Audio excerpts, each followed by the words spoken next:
This is the story of Mrs. V, a real-life My Choice participant who received this model of care. Please note, the pictures in this PowerPoint are fictitious. The objectives for this lesson are to view the application of the evidence-based model of care principles, techniques, and approaches to a real-life My Choice case, so that you can obtain a deeper understanding of the knowledge and skills needed to provide the model of care to My Choice participants.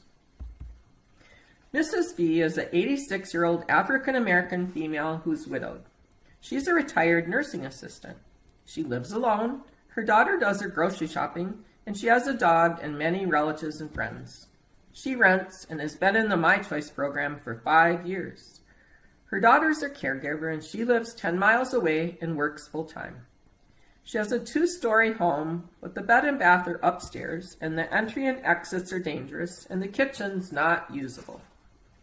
She has a health history of hypertension, diabetes, CHF, right rotator cuff injury, arthritis in her hips and knees, and a right knee replacement, glaucoma, lumbar stenosis, depression, and anxiety.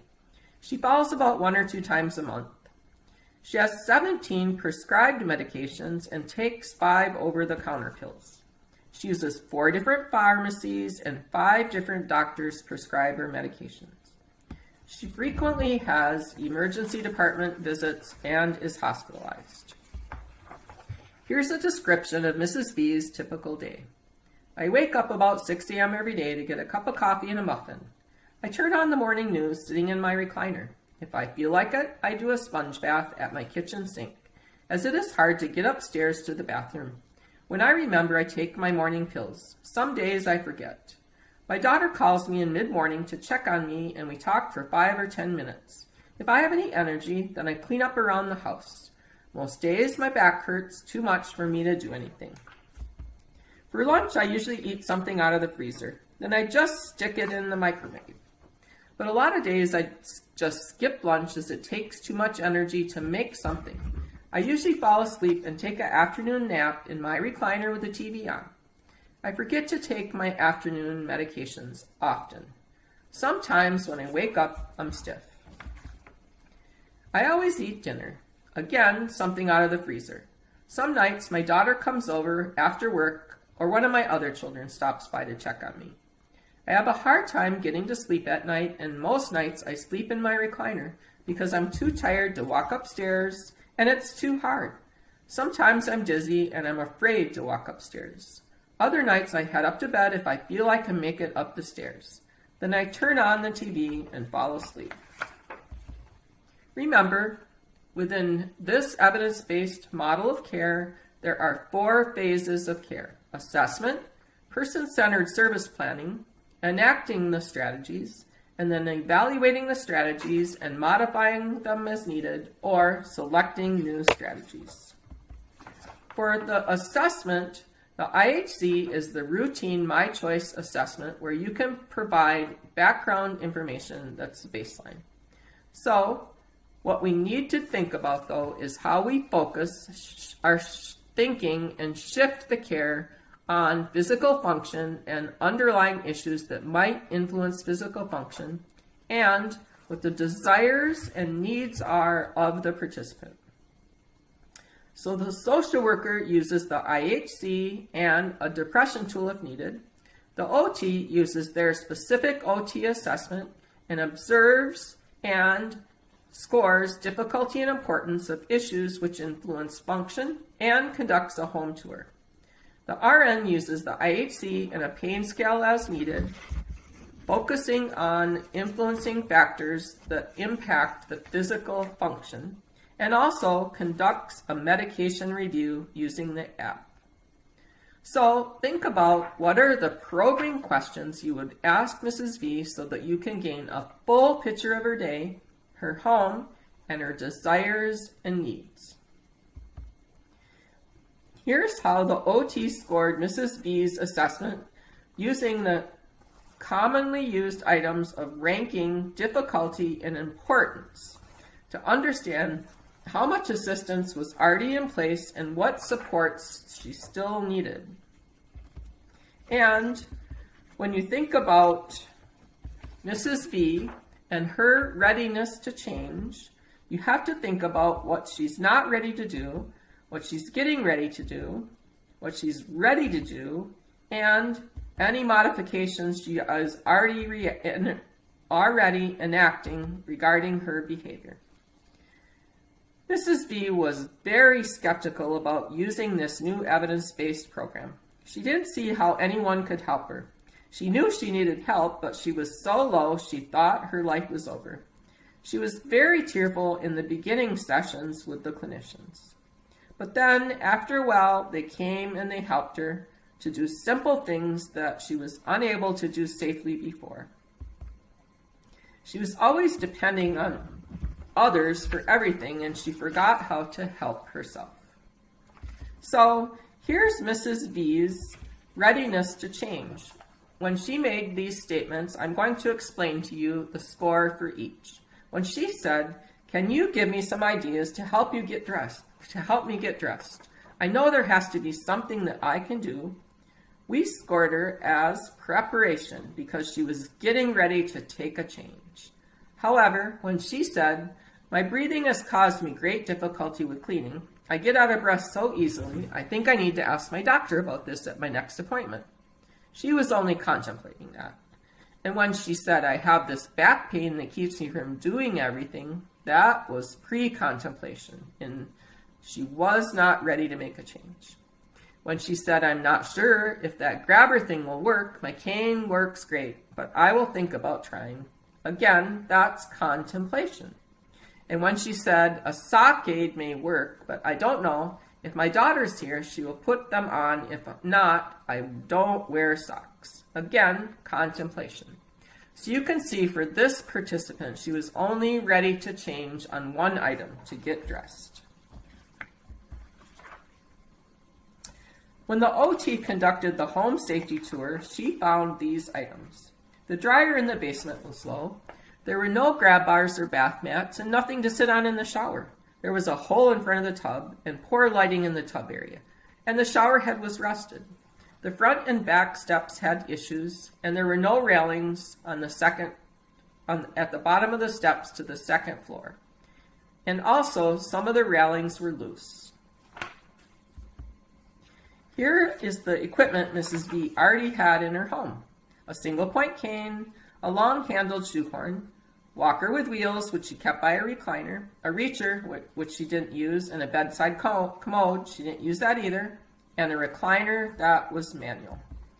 Here are the home modification and equipment needs that the clinicians identified and why they were medically necessary: a tub clamp, installing grab bars in the tub, and tub safety treads, a shower chair, fixing the floor in front of the tub, installing the shower head with a holder, and a motion light in the shower, and fixing some of the railings, and finally, raising the dryer 2 feet so she could use it.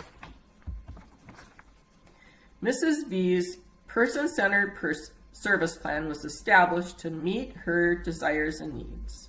The clinicians did this. They put the participant at the heart of every decision and empowered her to be a genuine partner in care. To do that, the first step was to get the desires of Mrs. V so that the list was focused and narrowed down. To do this, Mrs. V prioritized her concerns. The OT's focus was on the fit between the participant and the environment. The assessment had a lot of difficulty and importance items: climbing the flight of stairs, moving in and out of the tub and shower, reaching overhead, putting on and taking off the socks and shoes, and doing light homework. But when the participant was listened to, what she desired to do was to go up and down the stairs, inside and out of her home easier and safer, get in and out of the shower easier and safer, and complete her laundry. The social worker focused on building a collaborative relationship with the participant and improving her self-efficacy. Within the social work assessment, the clinician found depressive symptoms and a need for financial management. After listening to Mrs. V's desires, the items that landed on the plan of care were to have an improved mood so she could go to church and have her daughter take control over her checking account. The RN focused on building a collaborative relationship and improving the participants' self-efficacy. The RN assessment found that there was great difficulty with pain and a need for fall prevention. After listening carefully to the participant and what her desires and needs were, the decision was made to add to the plan of care for her to walk better, have more control over her breathing, to get in and out of the tub easier, and to walk down steps without falling. Then, during the identification of strategies, Mrs. V worked with the clinicians to identify and agree upon which ones would be enacted. We're only going to discuss a few. As you know, Mrs. V had 22 medications that she was taking. The RN conducted the medication review.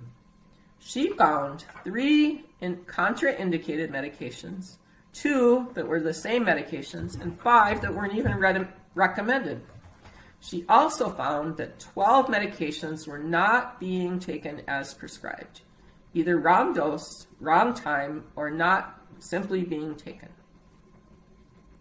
The RN contacted the PCP from the home to adjust the medications and provided Mrs. V with a copy of the list and a medication box to assist her with adherence to the regimen.